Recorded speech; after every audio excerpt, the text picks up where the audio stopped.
Happy Easter to all! So, eto na nga, dahil nag-fasting tayo, since Ash Wednesday, kakain na tayo ngayon ng karne. It's Easter Sunday today. So, eto yung aking pinakuluan na karne, pork shoulder, galing sa aking mabait na supplier dito sa Alberta. So, na-parboil na siya. Ngayon, ire-render ko yung fats. Dahil malamig sa labas, ayokong mag-grill doon. Dito ko na lang sa loob gagawin.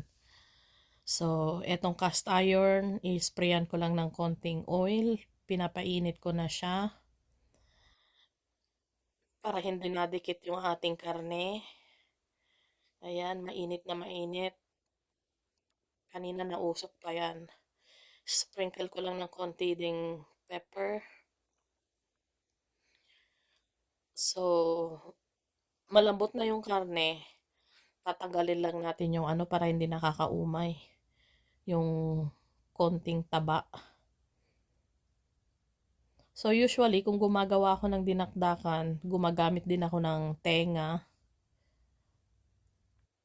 Pero dahil ito lang yung available sa ating freezer, pagtiyagaan na natin.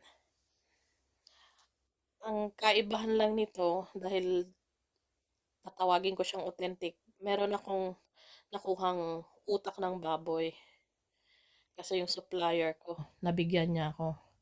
Humihingi kasi ako minsan dahil tinatapon lang din naman nila yon. So itong pork na to, galing sa farm ng supplier ko dito sa Alberta. Ayan, ito yung gagawin nating dressing. Sibuyas, suka, paminta. Lalagyan ko rin siya ng lemon juice. Wala tayong available ngayon na kalamansi. Pero kung meron kayong kalamansi, mas malinis yun.